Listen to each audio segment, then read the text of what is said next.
Bonsoir et bienvenue dans Sport 10, votre magazine sportif qui traite donc de l'actualité sportive du département.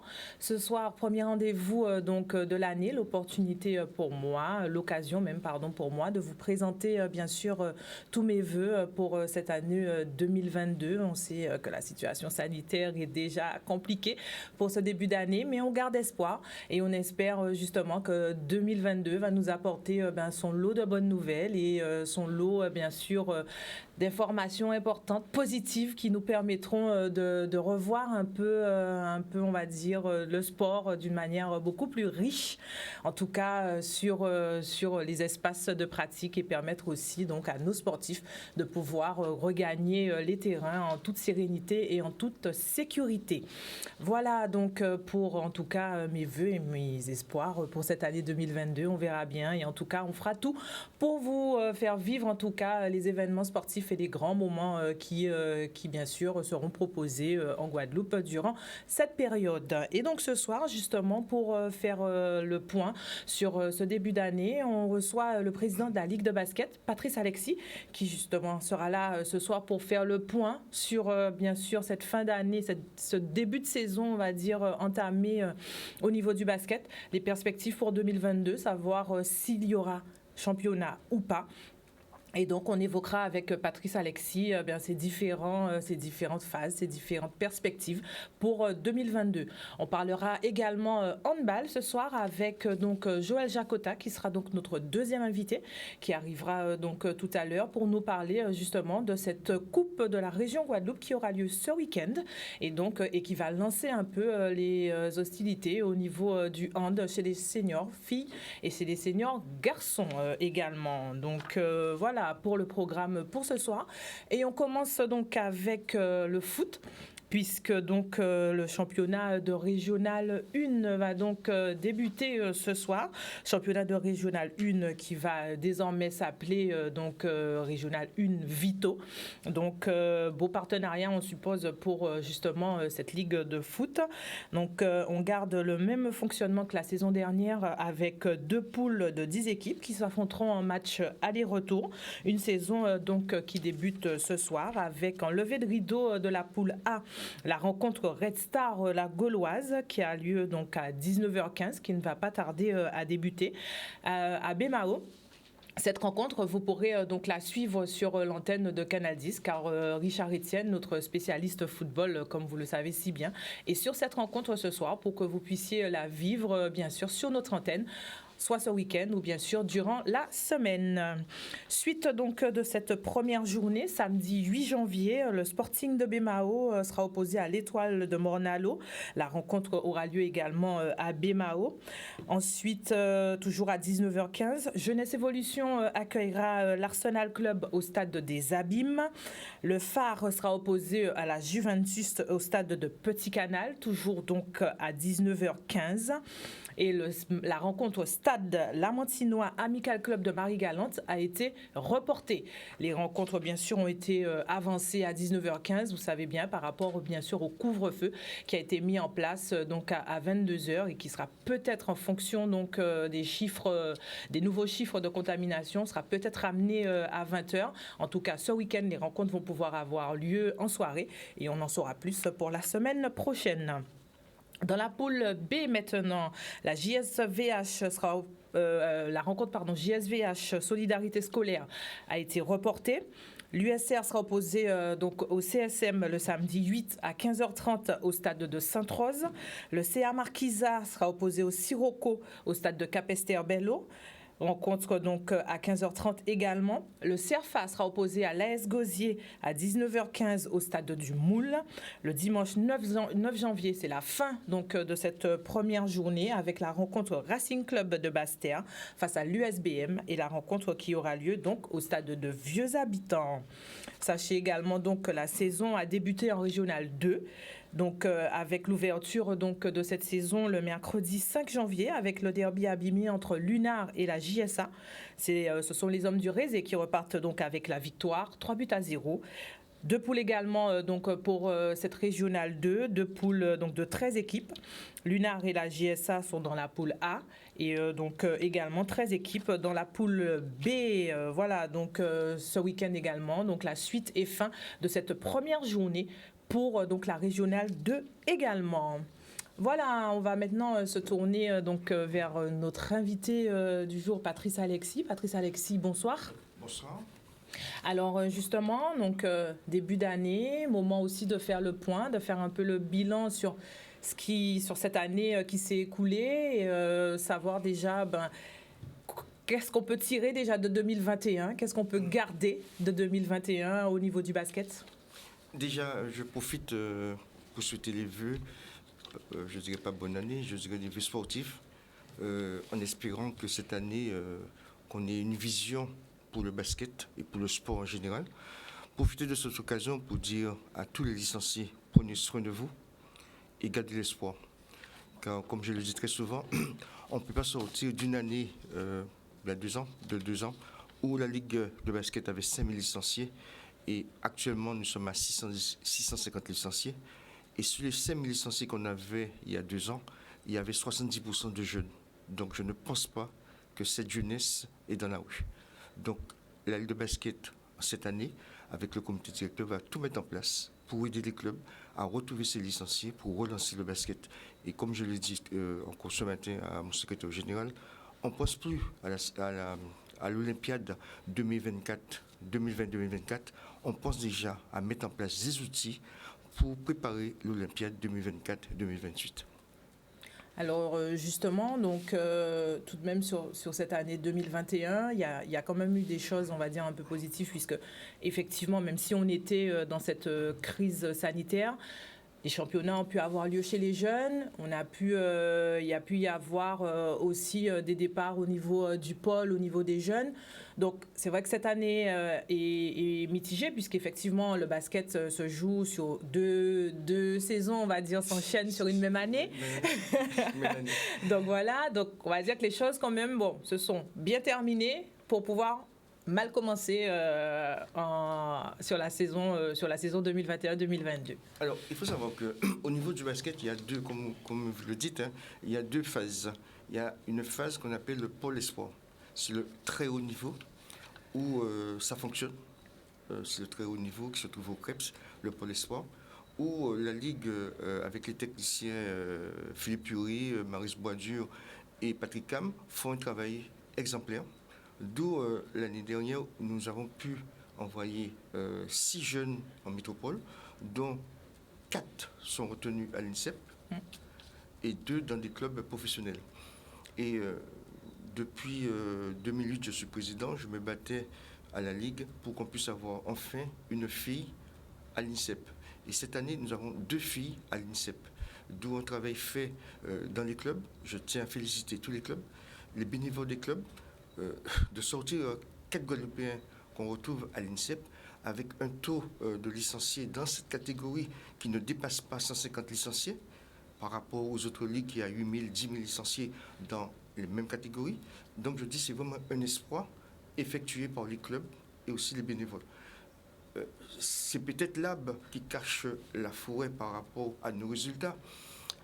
On ne pouvait pas faire mieux avec les jeunes dans la mesure que nous n'avions pas de vision sur le Covid. Donc, résultat des courses, on n'a pas pu participer au Guimarães de jeunes.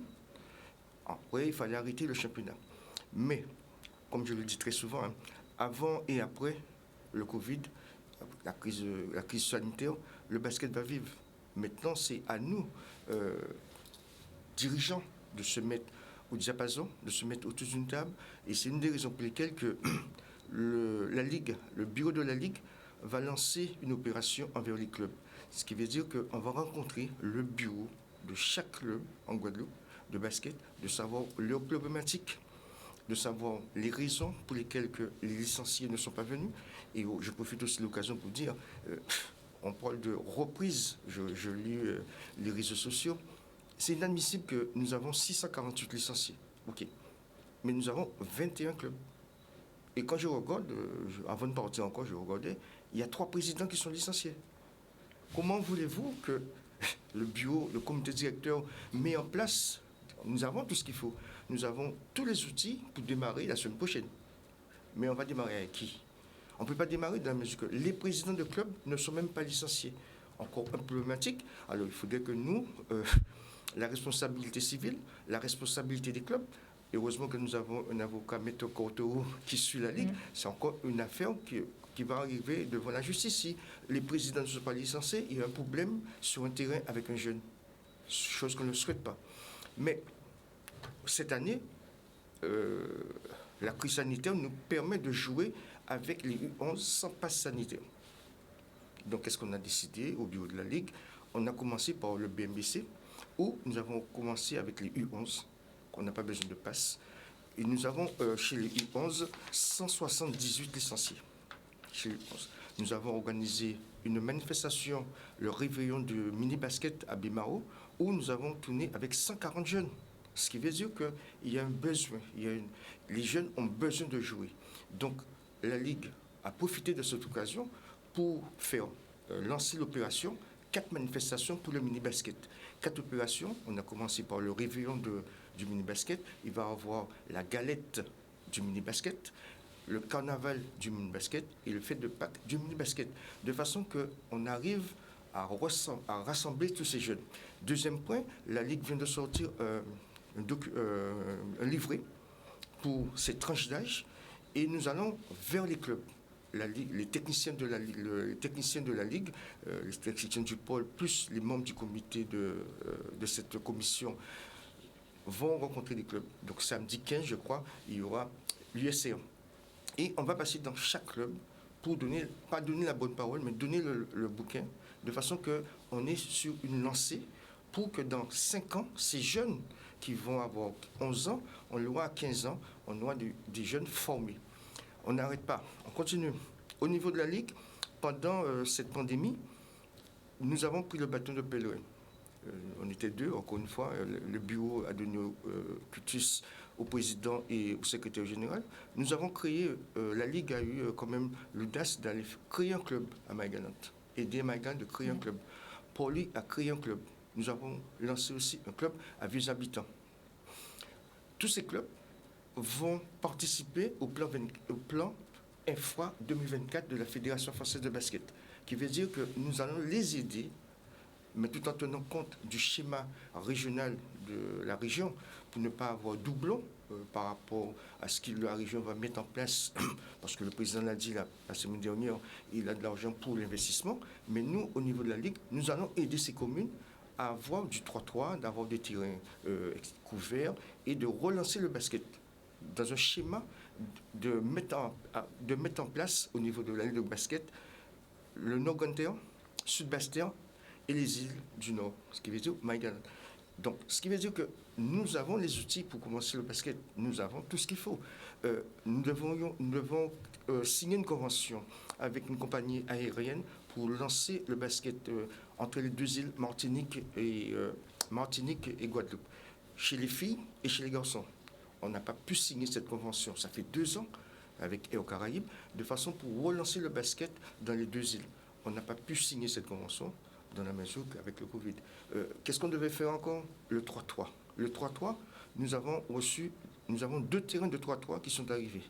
Un terrain pour la Fédé et un terrain offert dans l'opération avec la région Guadeloupe. Les 2 terrains sont là. On devait organiser un week-end de 3-3 au Memorial Act. C'est un grand show avec des équipes de Caraïbes et de profiter de cette occasion du Memorial Act d'organiser la sélection de la Guadeloupe pour participer, et puis l'année dernière, pour participer au Jeu de la Caraïbe. Parce qu'il faut savoir que le Jeu de la Caraïbe, il y a le 3-3.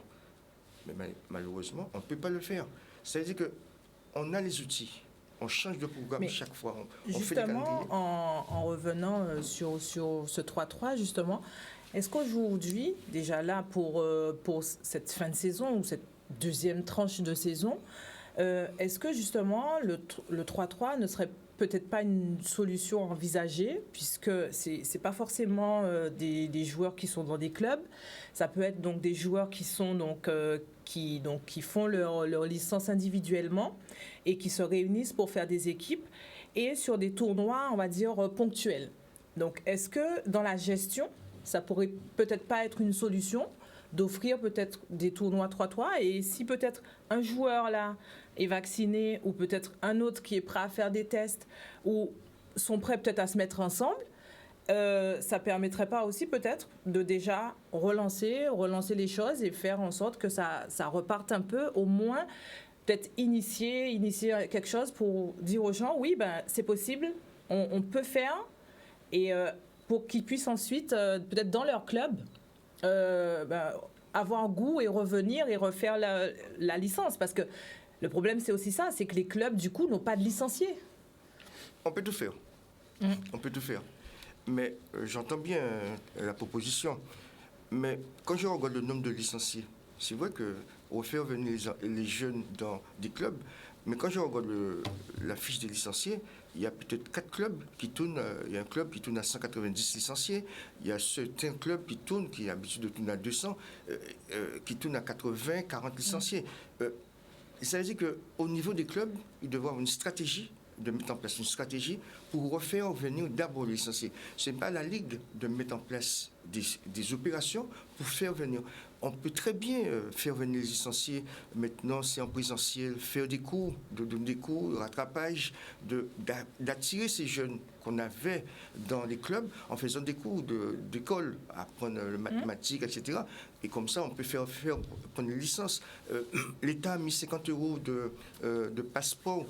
Nous sommes... Oui, mais... Bon, donc, le 3-3. Le 3-3, c'est vrai qu'on peut. Mais déjà, il faut qu'au niveau des terrains, qu'on nous donne l'autorisation. Ensuite, deuxièmement, comme tout le monde le sait, on ne peut pas jouer de basket à partir de 12 ans jusqu'au senior sans passe sanitaire.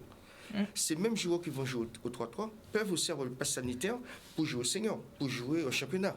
Mais c'est moins de contraintes peut-être pour eux. Parce que c'est ça aussi la problématique. La problématique que rencontrent sûrement les clubs, c'est que justement, quand on est dans un club, on a 3 entraînements par semaine. Aujourd'hui, les tests ont une durée de validité de 24 heures. Donc, il faut faire des tests donc, quasiment tous les jours pour venir s'entraîner. Alors que peut-être que sur un événement 3-3, c'est sur une journée, peut-être que le joueur se dit, bon, ça vaut peut-être le coup, je vais faire un test pour y aller. D'accord. Donc, en tant que président, je suis entièrement d'accord, mais j'aurais préféré que les clubs qui sont affiliés à la Ligue nous proposent ce schéma et la Ligue, dans son droit, va accompagner les clubs pour organiser. Je prends un seul exemple. Mon secrétaire général a assisté, Joël Mann a assisté à une compétition organisée par le Banello. Le Banello. Il m'a dit que c'était très bien organisé, c'était bien. Donc, c'est le Banello qui a pris l'initiative pour organiser un truc, une manifestation. Si demain, le BMBC veut organiser un 3-3, etc., la Ligue, dans son droit, va les accompagner. Mais la Ligue en elle-même, de créer un événement de 3-3 à l'état actuel, on peut le faire. Mais on ne va pas prendre le risque de le faire. Par contre, on peut accompagner un club, une association qui veut organiser. Il y a beaucoup d'opportunités de faire. Je prends un exemple. J'ai vu passer de la part du secrétaire général un document qui demande au club pointois de se regrouper pour faire une journée de U11. Eh bien, pourquoi pas de faire des matchs interclubs entre les 4 clubs de Pointe-à-Pitre. Pourquoi pas ne pas créer dans le Cap Excellence une équipe MBCA qui est des abîmes et avec le Flyers. Quand je regarde le nombre licenciés, on peut créer des choses entre nous, de réinventer, parce que comme je dis très souvent, le modèle économique et basket, ça va changer. Il n'y aura plus le basket qu'on avait il y a 20 ans, dans la mesure que notre parc au niveau du basket senior était déjà des trentenaires, on dit, 35, etc. 2 ans sans jouer au basket, ils ont déjà 35 ans, 37 ans sans jouer. Ensuite, les jeunes qui avaient 20 ans, qui promettaient, ont déjà 22 ans. Il faut retrouver. Donc, il faut réinventer le basket, mais on ne va pas le faire seul. Je le dis encore une fois. Ce n'est pas à la Ligue d'imposer. Et c'est une des raisons pour lesquelles on va faire la tournée des clubs. On va écouter les clubs. Parce qu'il faut savoir que pour que la Ligue puisse bénéficier l'Agence nationale du sport, l'ANS, le plan, nous avons quand même créé un plan de développement du basket guadeloupéen qu'on a transmis à la fédération, qui a été validé par la fédération. Ça veut dire que nous avons, dans tous les étages, on avait mis ce qu'il faut.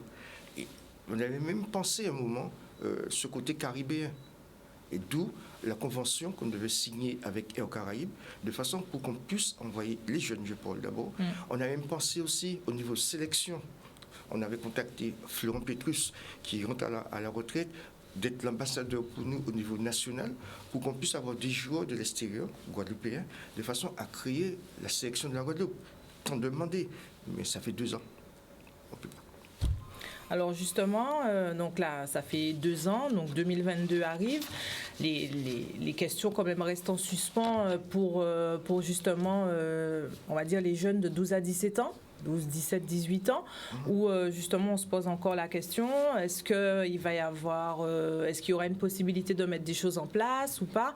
Parce que c'est peut-être aussi un argument qui permettra au club de dire aux joueurs, il faut absolument se licencier, même pour convaincre certains parents, parce qu'on sait que ça a été aussi une problématique. Les parents se disent, oui, mais moi l'année dernière j'ai payé une licence, j'ai fait ce qu'il y avait à faire, mais finalement le championnat n'a pas été au bout, parce qu'on sait aussi que les parents associent aussi facilement licence, championnat. S'il n'y a pas de championnat, donc pas besoin de faire une licence. Donc, est-ce que justement, faudrait pas aussi se dire, ok, on met en place, peut-être, on prend le risque, parce que comme on est prêt, on a des calendriers, on a des choses, on se dit, bon, on va mettre une date, quitte à voir si ça fait bouger ou pas, et se dire, si personne n'a bougé, ok, tant pis, on annule. Non, on ne voit pas comme ça. Nous, et c'est pour ça que j'ai dit dès le départ, avec le secrétaire général, encore ce midi, on ne parle que du basket, de 6h du matin, je plains Madame Mann et Madame Alexis, tous les jours, on est au téléphone, les jours et les mois. On essaie de trouver des solutions. Et la solution qu'on a trouvée, c'est de lancer cette opération, d'aller vers les clubs en visio, avec le bureau de la Ligue, et de proposer des choses. L'idée est pertinente, oui. On peut lancer des interclubs. On peut créer, on ne va pas faire, comment ça s'appelle encore, les fusions, mais exceptionnellement, on peut faire un club à Pointe-à-Pitre, un seul club à Pointe-à-Pitre, pour jouer, un club aux abîmes, etc., de façon qu'on laisse le basket. Mais encore une fois, pour lancer là, il faut d'abord que les présidents se licencient. Parce que si demain, on a fait une opération mini-basket, Rivière de basket à Bimaro, supposons qu'un club, un enfant avait un problème sur le terrain, chose que Dieu merci que ce n'est pas le cas, le parent va se retourner contre qui? Contre le président qui n'est pas licencié ou contre le président de la Ligue qui est licencié. Donc il faudrait que chacun prenne des responsabilités. Nous sommes ouverts à tout et c'est une des raisons pour lesquelles que nous allons vers les clubs dès la semaine prochaine.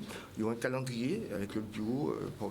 Mais même au moment aussi que nous, au niveau de la Ligue, on va lésiner de la mesure que nous avons créé ce qu'on appelle l'IRF, ce qui veut dire l'Institut régional de formation. Que Mme Gênes a la tâche. On va lancer très prochainement le BF Jeunes, initiateur, de façon que pendant cette pandémie, que les jeunes, je parle des jeunes, rentrent dans le circuit pour avoir un diplôme d'entraîneur. Parce que trop souvent, on demande un jeune pour venir entraîner, on demande ceci, on envoie n'importe qui. Là, on veut que les clubs eux-mêmes désignent quelqu'un et l'envoient se former. Et nous, à la Ligue, on est prêts à les former. Deuxième chose qu'on va lancer avec la région, parce que lors de la réunion avec le président Chalus, il nous a dit pas de fonctionnement. Il n'y a pas d'argent pour le fonctionnement, il y a de l'argent pour l'investissement. Nous allons faire un état des lieux des clubs, parce que les clubs sont dans un état qui ne peuvent pas travailler dans la mesure qu'il n'y a pas de partenaire, il n'y a rien. Nous allons lancer avec les clubs le besoin de chaque club, de façon à travailler avec la région pour voir dans quelle mesure qu'on peut aider les clubs à avoir des matériels, des ballons, etc., pour recommencer le basket. Mais aussi, nous avons un partenariat que nous allons signer très prochainement avec l'UNSS, où nous allons lancer vraiment une opération basket avec l'UNSS, et c'est dans les collèges. C'est Philippe Uri qui sera en charge de cette opération, qui est au pôle. Philippe, il sera en charge. Marius est déjà en charge de l'UCEP. De façon qu'on retrouve ces jeunes au niveau du basket. Mais, comme vous dites très bien, les parents ne veulent pas licencier les enfants tant qu'il n'y aura pas de match. Mais je dis aussi que si on est dans une association, on vient pour aider l'association. C'est vrai que lorsque j'entends la licence, les parents ne veulent pas prendre une licence, mais la licence n'est pas si chère. Nous, à la Ligue, nous sommes prêts cette année à aider des licenciés, à avoir des licences, offrir des licences à des jeunes pour relancer le basket. C'est-à-dire que nous sommes déjà dans une perte, nous allons continuer dans cette perte. En tant que membre du comité fédéral, je saurais comment faire au niveau de la fédération pour aider les parents, les clubs, mais aussi il faut que les parents jouent le jeu au niveau du club. Il y a 50 € à prendre jusqu'au 28 ou 27 février, c'est le passeport. On va les aider. Prenez déjà les 50 € de l'État, parce que ça ne sort pas dans la poche du président. Après, il faut être éligible, c'est ça aussi, parce que sur 10 personnes, excusez-moi, lorsque je regarde la liste, quand je vois, il y en a beaucoup, j'ai dit vite, c'est les parents qui touchent oui, l'allocation rentrée. S'il y en a 5, la Ligue va aider les autres à en avoir d'autres. On peut aider, on peut trouver ce qu'il faut pour aider. Le but, c'est de ramener ces jeunes qu'on avait au basket.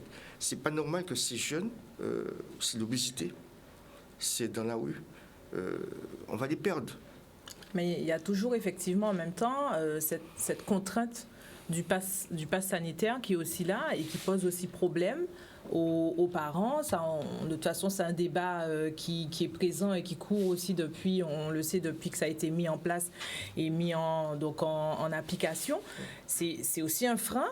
Et c'est vrai que quand on entend les parents, il y en a qui sont contre, qui n'ont pas envie de faire tester leur enfant pour juste venir s'entraîner et pas avoir derrière de compétition. Ou bien on entend aussi ceux qui se disent ok, peut-être pour un entraînement, mais pas pour.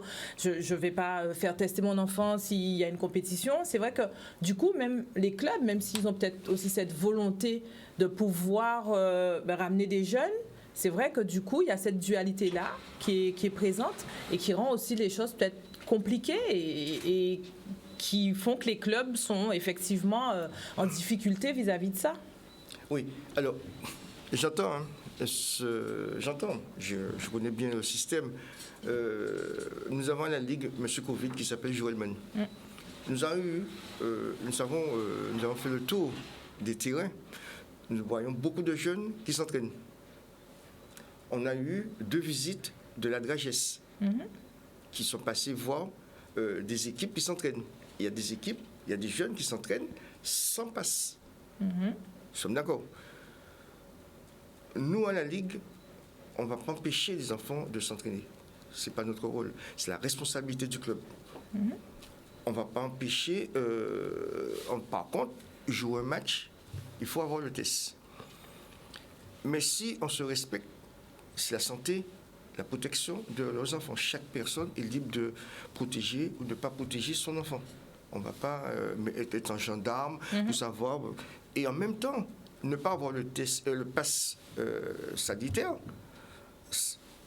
entre guillemets, ça développe le sport marron.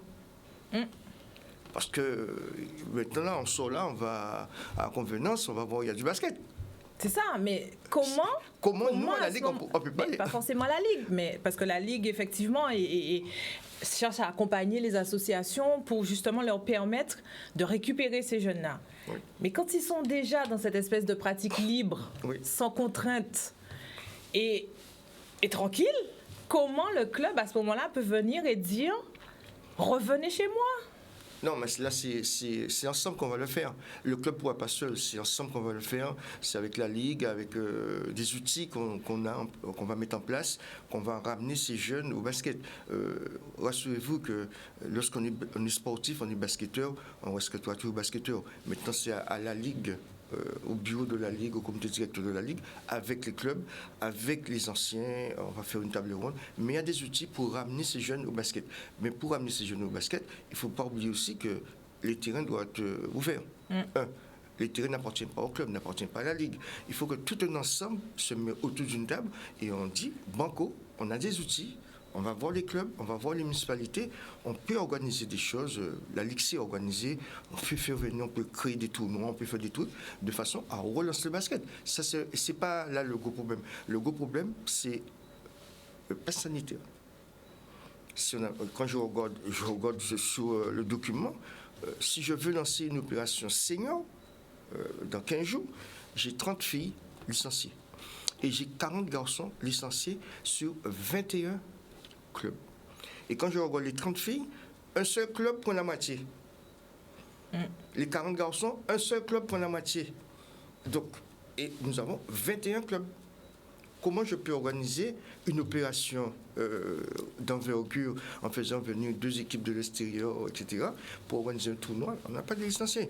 Au même moment, on a 173 licenciés chez les U11. On organise un réveillon à Bémao. On a 140 jeunes. Donc ça veut dire que les jeunes sont là. Après, on a près de 200 jeunes au niveau de U12 jusqu'à U17. C'est cette tranche d'âge qu'on doit trouver un truc pour les ramener au basket, pour organiser une compétition, organiser des choses. Et c'est une des raisons pour lesquelles je dis, lorsqu'on va rencontrer les clubs très prochainement, au niveau de ces clubs, on va proposer des regroupements par géographique pour qu'on puisse après faire chasser-croiser, Nord-Ganter, etc., de travailler surtout par épique, c'est-à-dire Cap Excellence, Sud-Basse-Terre, Nord-Basse-Terre, etc., et de jouer entre eux, surtout aussi de s'entraîner avec eux, c'est-à-dire que de se confronter à l'entraînement, parce que cette année, il n'y aura pas de compétition de grande nature. Pourquoi pas les U12 de Flyers ne peuvent pas s'entraîner avec les U12 de la MCA? Pourquoi les 4 clubs de Pointe-à-Pitre ne peuvent pas s'entraîner, les U12, les entraîneurs? Et au même moment, la Ligue met en place la visite avec les techniciens pour voir les entraîneurs, pour les permettre de se former, etc. Et quand ça va démarrer en 2023, on espère, on pourra avoir, après chacun est chez eux, mais pourquoi ne pas, il n'y a pas de confrontation. Aujourd'hui, voilà, la solution pour la fin, on va dire la fin de saison, entre guillemets, 2022, ce serait donc un maillage entre les différents clubs, ceux en tout cas qui ont des jeunes chez eux, parce que ce n'est pas forcément le cas non plus de tous les clubs. On a parlé de 21 clubs, mais les 21 n'ont pas forcément réussi à avoir des jeunes partout ou des jeunes dans toutes les catégories.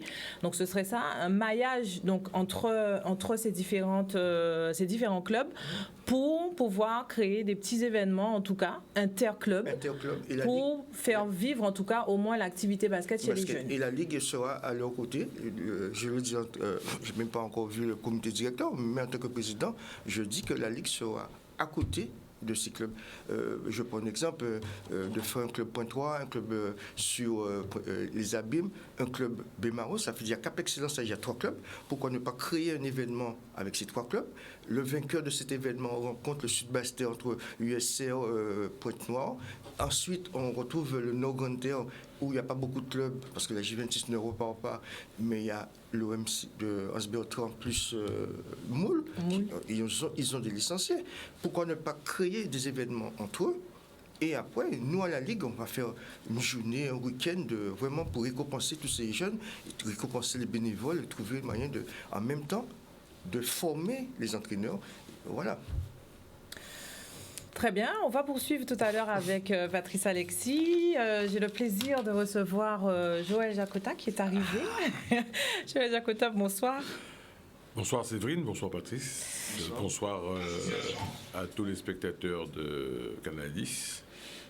Ben oui, bon, je suis arrivé, vous savez, comme demain on a une manifestation, donc j'étais un peu au four et au moulin, mais voilà, je suis là. Justement, manifestation, on va dire week-end handball. Pour justement relancer les choses. On parlait effectivement avec Patrice Alexis de relance. Le Hand a choisi de relancer sa saison avec donc la Coupe de la région Guadeloupe qui aura lieu donc ce week-end. Et la situation sanitaire est venue compliquer un petit peu les choses. Vous allez justement nous en parler.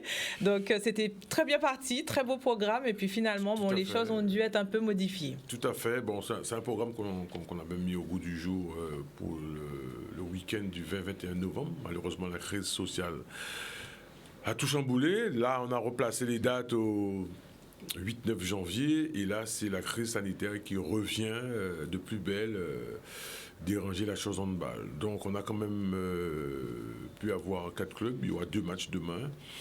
Donc, les 2 clubs de la JTR sont qualifiés pour les finales en garçons et en filles. Et demain, l'Étoile face à l'Intrépide en féminin et l'Étoile face à la ZUP en masculin définiront ceux qui vont jouer les finalités dimanche à Basse-Terre. C'est vrai que c'est pas facile, hein. On était à 2 doigts encore d'annuler. Et vous avez tenu bon d'annuler définitivement. Mais on avait quand même très très bien avancé sur l'organisation, sur ce que la région a pu mettre en place pour nous. Vraiment un gymnase qui était super sale aujourd'hui, qui est super beau. Donc merci à la région. Des images sur les réseaux, effectivement. Voilà. Merci à la région, merci à toute l'équipe du président Jalus qui se sont mis en cadre pour qu'on puisse démarrer la chose en balle. Il est vrai que ce sera un week-end particulier parce que nous recevons, de la même occasion, la Guyane, la Martinique et 2 entraîneurs nationaux, Eric Barada et Jackie Berthollet, qui viennent superviser les gamins du pôle lundi, mardi. Après, logiquement, la majeure partie des enfants du pôle devaient s'exprimer durant ces matchs, mais quelques-uns sont testés positifs, donc ils n'ont pas pu prendre part au jeu, mais bon, c'est les choses de la vie, hein. Mais quand bien même, on a tenu à relancer le handball, on a tenu à repartir. Il fallait démarrer tant bien que mal. C'est pas évident. Peut-être que le week-end d'après, ça ne sera pas évident pour le championnat parce que les clubs sont en grande difficulté. Et j'ai entendu Patrice parler, si le basket est en difficulté, le handball est en difficulté, le foot, le cyclisme, tous les sports. C'est-à-dire que le gamin qui se dit que moi je ne veux plus jouer au basket, je veux jouer au handball, non, c'est pas vrai.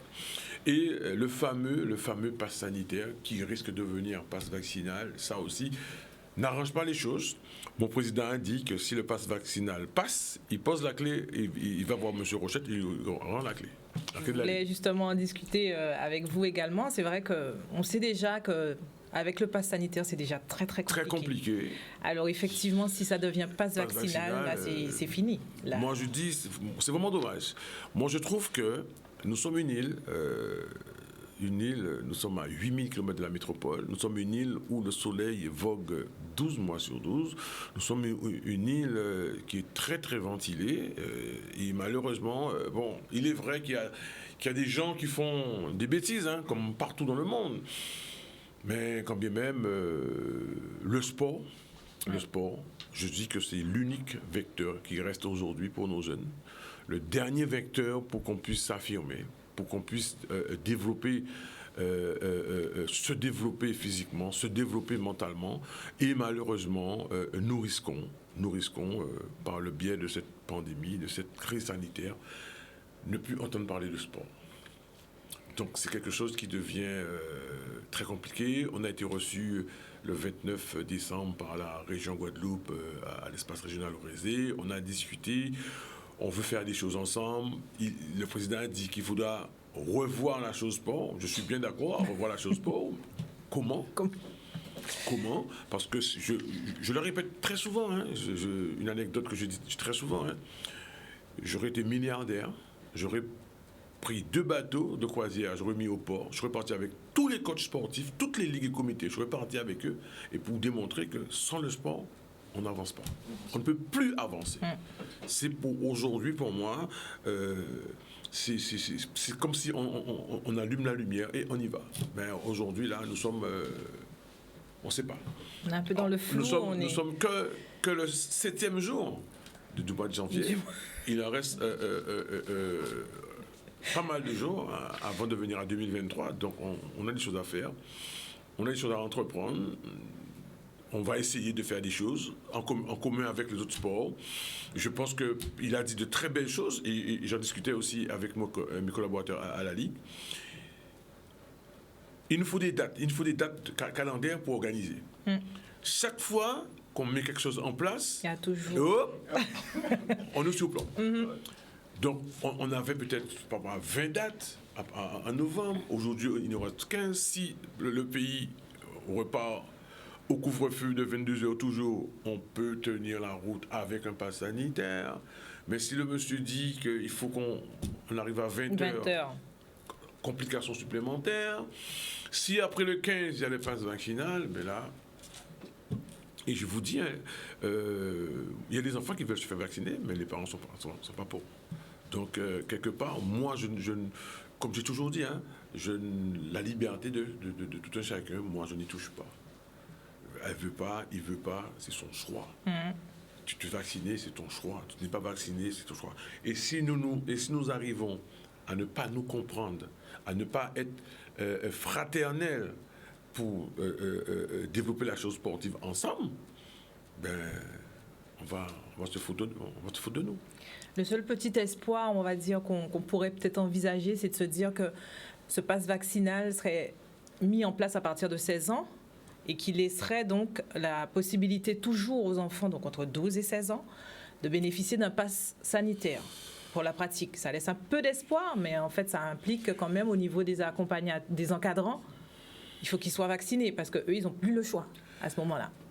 Là, moi, je ne pense pas que aujourd'hui, la Guadeloupe... moi, je dis ça quand je discute, je dis qu'il y a 12 ans, avec le LKP, les enfants d'aujourd'hui, ce sont les enfants du LKP. S'ils avaient 10 ans, ils ont 22 ans. S'ils avaient 15 ans, ils ont 27 ans. S'ils avaient 20 ans, ils ont 32 ans. Ce sont les enfants du LKP. Je pense que à chaque crise, on arrive à se dire qu'on va faire pendant 1 an, voire 2 ans, et après, plouf, plus rien. Il n'y a plus rien. Donc là, aujourd'hui, les choses ont pris une dimension telle que le jeune, maintenant, veut se mettre en avant.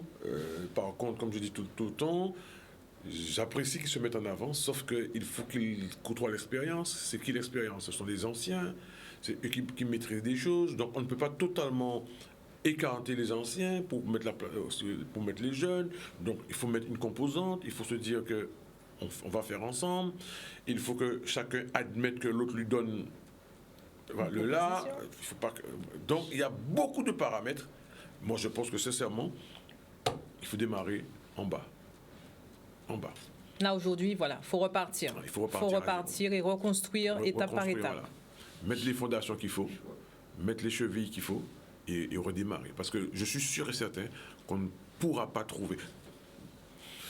Par exemple, Patrice, on se rencontre quelque part, on discute, on arrive à discuter, on arrive à sortir des choses. Mais des gamins entre eux, ils peuvent sortir des choses entre eux là, et quand ils se tournent le dos, c'est fini. C'est ça qui me fait un peu de peine aujourd'hui. Patrice Alexis? Je rejoins à 100%, on discute très souvent. Et très souvent, je le dis et je le répète, le sport est un vecteur économique. On n'aime pas entendre ça. Le sport fait partie de l'économie de la Guadeloupe. Et c'est aussi, comme dit très souvent, c'est aussi un vecteur de socialisation. Quand on regarde, ça maintient le lien social, le sport. Et ça fait 2 ans qu'on ne l'a pas. Et lorsque j'entends la jeunesse sur les barrages, j'ai vu des WhatsApp, etc. J'ai vu des jeunes de 13, 15 ans, 16 ans. Mais s'ils étaient à l'entraînement, s'ils avaient match le lendemain, etc., ils ne seraient pas sur le barrage, par exemple. Donc, je dis qu'il est temps que les associations, comme dit Jacota, qu'on se retrouve. On va parler janvier à décembre. On peut parler janvier à décembre. Il y a 2 choses, c'est passe sanitaire et bientôt passe vaccinal. C'est un choix. Soit on le prend, on fait du sport, soit on ne le prend pas de sport. Ou encore, il y aura, comme dans les années passées, le sport marron. Ah oui. Comme partout. Et on parle de Paris 2024. On voit très très bien qu'au hand, qu'au basket, les résultats qu'ils ont eu aux Jeux Olympiques, on voit les Guadeloupéens. Au moment où je parle, dans toutes les catégories, comme le hand, nous avons des jeunes basketteurs guadeloupéens. Ah ouais. Là, j'ai Ingrid qui mesure 2,07 m de petit canet. Dans 3 ans, avec le travail qu'elle est en train de faire à l'INSEP, elle ne soit pas trop loin de l'équipe de France. On a d'autres, on a Nègre, on a des jeunes qui frappent. Il y a Kendra Chéri aussi. Sandra qui est déjà dans l'équipe, oui, qui est déjà dans l'équipe de France. Ce qui veut dire que nous avons des jeunes Guadeloupéens et Guadeloupéennes dans l'équipe de France. Donc, si on continue comme ça, on ne pourra pas. Hein, parce que le pôle vit à partir de ce que fournissent les clubs. C'est ça, donc Là, s'il ne se passe rien au niveau des clubs. C'est pas la Ligue d'aller chercher les enfants chez les parents pour les former, c'est les clubs qui les envoient. Ce sont les bénévoles des clubs qui envoient ces jeunes. Donc automatiquement. Et en plus, il y a un truc qu'on ne parle pas. Majorité, beaucoup de ligues ont des salariés. On sent la respiration de Jean Jacotta qui veut tout dire. On a des salariés. Donc, le résultat des courses, très prochainement, qu'est-ce qu'on va faire avec nos salariés? Voilà. Bon, le président, le 29 décembre, a bien dit... pas de fonctionnement. Pas de fonctionnement. Il faut réinventer le sport au même niveau, moins cher. Par contre, il a de l'argent pour l'investissement. Mais moi, comme je dis, c'est bien l'investissement, c'est super bien, c'est magnifique. Mais qui va faire fonctionner C'est ce que j'allais dire. Investir, oui, mais avec qui? Avec qui? Moi, je suis là parce que je suis toujours passionné. Je suis passionné de sport, je suis passionné de culture. Ouais, mais il y a un jour, je ne pourrai pas. Il y a un jour, je ne pourrai pas. Et est-ce que moi, par exemple, j'ai un neveu qui est au pôle handball, je lui dis ça tous les jours. Demain, seras-tu capable de faire ce que fait ton oncle? Est-ce que tu pourras faire ça? Est-ce que tu auras l'envie de le faire? C'est ça. Au jour d'aujourd'hui, il reste quelques mordus. Quelques mordus, mais une fois que ces gens-là vont partir, on va faire quoi? On fera quoi? Et tous les jours, quand je me réveille, je dis, Seigneur, merci, je regarde mon île, je regarde autour, je me dis, on est bien chez nous, c'est magnifique. Il pleut, il n'y a pas de souci, on peut marcher sous la pluie. Mais aujourd'hui, ça devient très, très compliqué. Et d'ici la semaine prochaine, la 3e semaine du mois de janvier, on sera avisé. Et voilà. Et l'impact, ça va être chez tout le monde. Chez les journalistes, chez les sportifs, chez ceux les grandes enseignes de sport en Guadeloupe. C'est tous ces gens-là. D'accord? Moi, on me dit par exemple qu'il faudra faire des dossiers avec l'ANS pour... Oui, mais s'il n'y a pas d'enfants, s'il n'y a pas de personnel pour venir faire, on va faire quoi avec l'argent? Et cet argent-là, il est dédié, on ne peut pas faire autre chose avec. Ouais. Effectivement, c'est sur des projets bien précis. Bien précis, et voilà. Donc, à partir de cela, moi, je pense que la France est restée dans son système de voir que le sport avançait, donc les gens se sont vaccinés pour aller faire du sport. Mais la France aurait dû penser aussi, de se dire, attention, nous avons des pays à 8, 10, 15, 20 000 kilomètres, comment ils sont, qu'est-ce qu'ils pensent? Moi, j'ai envie de penser une chose aujourd'hui, sincèrement, pourquoi Olivier a voté contre? Et quand il va retourner, je vais lui poser la question. Contre le pass sanitaire, le pass vaccinal. Donc, aujourd'hui, comme je dis, arrêtons de critiquer tout le monde. On critique, on avance dans le temps, on critique, on avance dans le temps, et on n'avance pas dans la chose qu'on doit mettre en place. Arrêtons de critiquer tout le monde. Mettons-nous autour d'une table et discutons. Moi, j'ai un ami, Samuel Damo, je pense que tu connais. On a fait une réunion entre les gens de son groupe par rapport à ça. On a fait une première réunion. On a fait un déblayage. Mais on doit se revoir en courant janvier pour voir quelle direction qu'on pouvait prendre. Moi, je pense qu'aujourd'hui, la Guadeloupe doit se prendre en main. La Guadeloupe doit se prendre en main. Il faut qu'on arrête de se dire que c'est nos 5 députés, nos 4 sénateurs qui vont faire... Non. Moi, je dis qu'aujourd'hui, comme on a envie, par exemple, de courir le carnaval à ces jours-ci, c'est pareil. Ayons l'envie de se dire que le sport est important. Parce que le qu'on fait masse, c'est sport au qu'on fait. Mm-hmm. OK? Donnons-nous les moyens, ensemble, et j'espère que tout le monde m'entend, d'accord? Pour qu'on puisse faire ensemble. J'apprécie une chose, sincèrement. Moi, je me suis dit, le 3 janvier, ça va être la Guadeloupe à feu et à sang. Honnêtement, je l'ai pensé sincèrement.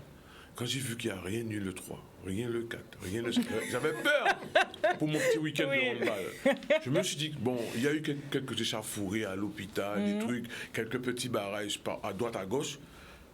Je pense qu'il faut qu'on arrête, il faut qu'on se mette en place aujourd'hui et qu'on se dise qu'il faut qu'on fasse avancer notre île. Il faut qu'on fasse avancer notre île. On n'a plus le choix.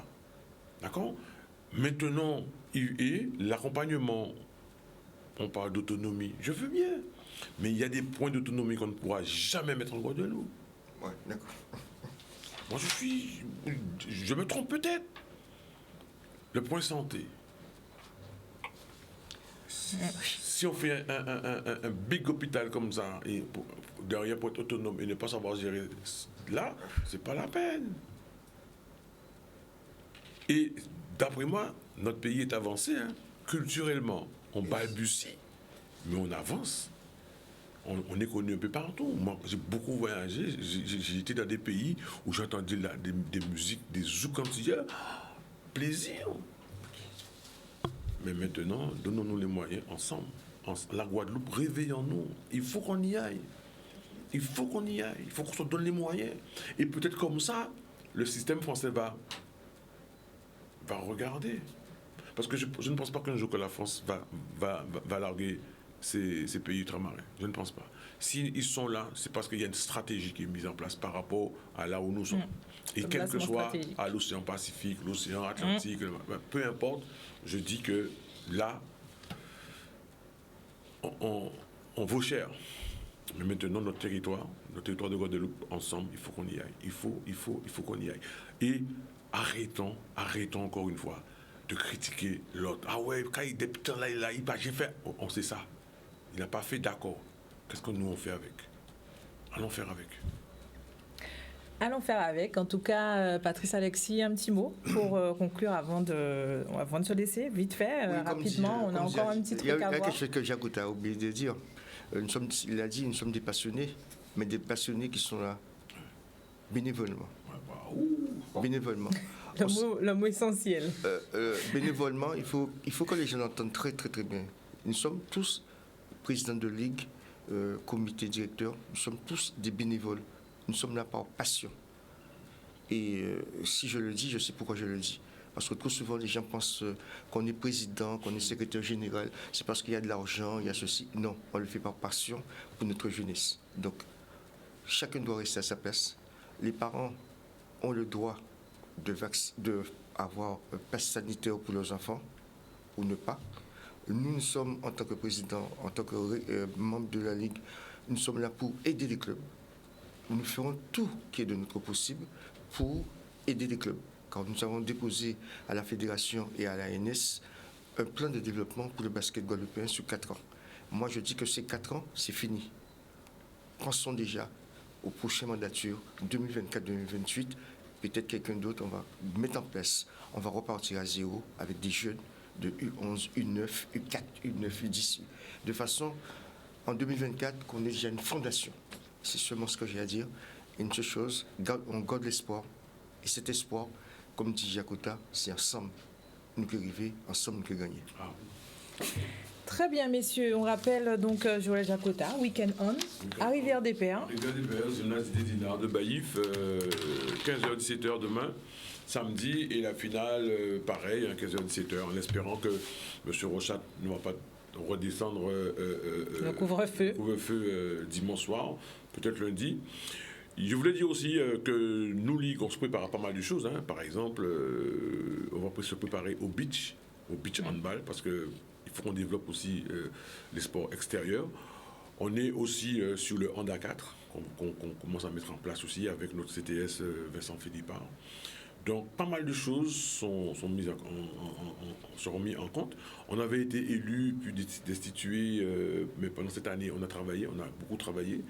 Depuis notre retour le 16 octobre, on a encore beaucoup travaillé, on fait les choses. Donc, demain, ça va être une petite manifestation, mais bien faite, gentille, avec des réunions de la ZAC, la zone anti-Guyane, Guyane-Martinique et la DTN nationale. Et avec vous, Canal 10, encore. Tout à fait. Je le dirai toujours, merci à Lisa, merci à l'équipe Canal 10. Les autres aussi font aussi le taf. Et je le dis, je le dis sincèrement. Mettons-nous ensemble et travaillons pour notre sport. Arrêtons de se retourner en arrière, allons regarder bien en avant pour qu'on puisse gagner ensemble. Très bien. Alors rapidement, donc information voile. Donc sachez que Kenny Piperol, qui participera à la Route du Rhum 2022, a donc mis son bateau à l'eau ce jeudi. Donc ce bateau qui est complètement en composite 100% recyclable. Donc il va pouvoir donc l'expérimenter et bien sûr avec sur sa participation sur la Route du Rhum, vous allez pouvoir découvrir ce bateau et voilà, il s'appelle le Capitaine Alternance. On va se quitter avec les vœux de monsieur Fred Nomed, de la Ligue de judo, qui nous raconte bien sûr, qui nous fait le bilan de sa saison, qui nous raconte les bons moments et les mauvais moments et qui présente également donc ses vœux aux téléspectateurs de Canal 10, au monde du judo pour cette année 2022. Autre chose aussi, juste avant, sachez, comme l'a annoncé Joël Jacota, vous pourrez suivre donc l'intégralité des finales de cette Coupe Région Guadeloupe de hand sur l'antenne de Canal 10. Donc dimanche, soyez des nôtres dès 15h pour pouvoir suivre ces rencontres. Et on fera aussi un petit focus le samedi avec cette délégation qui sera présente également en Guadeloupe. Donc week-end sportif sur Canal 10 également. D'ici là, passez une bonne fin de soirée et on se quitte avec Fred Nomen et à la semaine prochaine pour un nouveau numéro de Sport 10. Bonsoir à tous les téléspectateurs de Canal 10. Alors pour cette saison sportive, je dirais 2021, je suis obligé d'émettre un avis négatif puisque avec les conditions sanitaires, nous avons été en recul par rapport à nos licences. Donc nous ne pouvons pas parler d'une année positive dans la réalisation de tous les événements que nous voulions faire puisque au niveau de la Ligue, comme surtout au niveau des clubs, il y a eu beaucoup de difficultés. Entre les ERP qui étaient fermés, les possibilités d'avoir des salles même d'entraînement, ça a été très compliqué, donc je suis obligé de dire que le bilan est négatif. Il y a quand même certains clubs qui ont pu se tirer leur épingle du jeu, en allant faire notamment des tournois au niveau national, mais pour la plupart, ils n'avaient pas la trésorerie, donc ils n'ont pas pu faire. Aujourd'hui, je dirais, les problèmes des licences a engendré déjà pour certains clubs la mise en sommeil pure et dure. Donc je peux dire que le bilan est négatif pour cette nouvelle année. Pour la Ligue, le bilan est un peu plus mitigé dans le sens que nous avons pu réaliser quelques manifestations. Alors je tiens déjà à remercier la ténacité de toute l'équipe de la Ligue de judo de la Guadeloupe et de tous les entraîneurs, de tous les clubs qui ont essayé de maintenir une activité parce que c'était pas évident. Donc là je ne peux que dire merci de leur action, de leur ténacité, de leur espérance, puisque ça a été vraiment une année très difficile, très compliquée, sur le plan sportif, sur le plan humain. Et à chaque fois, on passait beaucoup de temps à essayer de lire les ERP, à lire les conditions dans lesquelles nous avions évolué. Et au souvenir de l'année, je dirais que pour moi, ce sont nécessairement les JO. On ne peut pas passer à côté. Et surtout, c'est que c'est le judo qui a ouvert le compteur des médailles de l'équipe de France, notamment avec un événement historique, c'est de battre les Japonais chez eux en équipe mixte. Et ça, c'était du jamais vu à la date du 31 juillet 2021. Donc je dirais ça, c'est les événements sportifs pour nous sportifs judokas très marquants de l'année. Les plus mauvais moments de l'année pour nous, ça a été surtout le fait d'avoir préparé, ou vouloir préparer des compétitions et qu'on a dû tout annuler au dernier moment puisque soit les arrêtés préfectoraux ou les mouvements sociaux qui étaient plus que légitimes et qui sont légitimes ont en fait pas permis la réalisation de ces événements. Et derrière, moi je vois encore les visages de frustration des sportifs. Donc ça c'est les pires moments de l'année puisque au moins si ça se fait, on le sait. Mais là, lorsqu'on voit qu'on a quasiment tout organisé, tout est en place. Donc, par ailleurs, je profite pour remercier les municipalités de leur implication dans le mouvement sportif, parce que c'est eux qui nous mettent les salles à disposition. Eh bien, on constate que ça fait très mal de devoir tout annuler au dernier moment, à 24 heures, 48 heures de l'événement, repartir à zéro, parce qu'il y a une forte mobilisation de beaucoup de personnes autour. Donc ça, c'est vraiment très éprouvant. Et puis, je dirais, c'est dur pour l'ensemble du monde sportif. Le vœu pour la prochaine saison, c'est que nous restions optimistes et surtout tenaces dans nos engagements. Donc les meilleurs refus de santé aussi, bien sûr, à tous et à chacun, en nous disant que, bon, en espérant que l'année prochaine sera meilleure. Judo, voie d'adaptabilité, donc surtout que chacun arrive à s'adapter pour ses objectifs, en ne voyant pas de façon négative de remettre, je dirais, à la baisse peut-être certains objectifs, mais surtout que le monde sportif reste debout, malgré tout, et puis pour tous les Guadeloupéens, de la santé, de l'espérance, et puis surtout, je dirais, tenez bon, et puis que nous puissions tous nous retrouver la saison prochaine pour essayer ensemble aussi de rire, je dirais. Merci.